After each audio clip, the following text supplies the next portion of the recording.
Yeah, Ohio State every year trots out as much talent as anyone, including Georgia, including Alabama.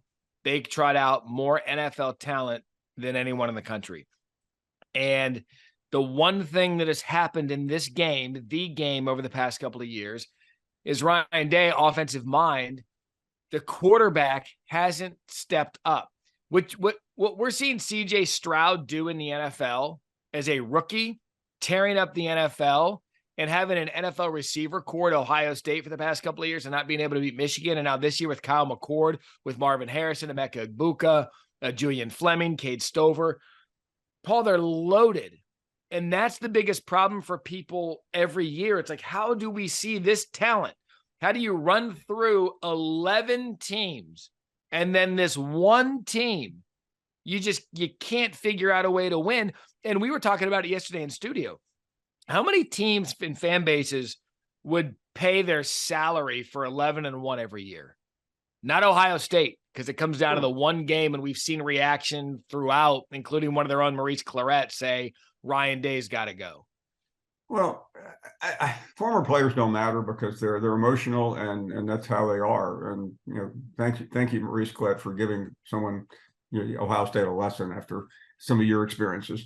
But I think he's got a real problem though, and somebody suggested if he had a great opportunity to go somewhere, he should, because I don't like the path ahead.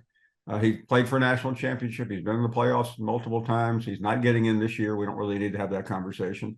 And I think he's a very good coach. But if you can't lose that game. It's just that speaks for itself. And there's no alibiing. And he's got a new AD coming in. And Ryan Day, I'd get out of there while you can.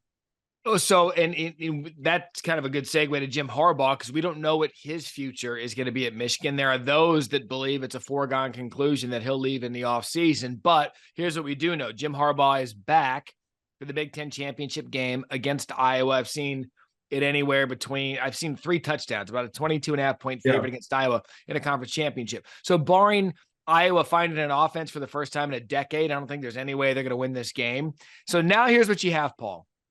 Here's the dream scenario for Michigan and maybe the nightmare scenario for the Big Ten and the College Football Playoff Committee. You have a guy in Jim Harbaugh that's been made a pariah.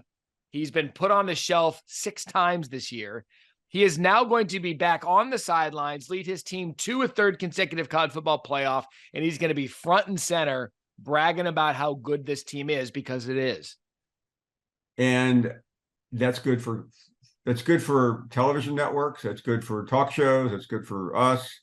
What it's not good for may be Michigan, because there will be a stench following him everywhere he goes. But it will be fascinating to see not only Jim Harbaugh on the sports stage where he's been for so long, but this will be the national stage. Things are pretty toxic around the world right now, but everyone is going to be paying attention to this. This is one of those few sports stories that transcends the sport, and count me in for it. I want a front row seat, because we've had some playoffs that it's okay. How many 5-6 years in a row? Dabo versus Saban. Now we got Kirby. I mean, we got a legitimate good. This is Disney movie written all over it.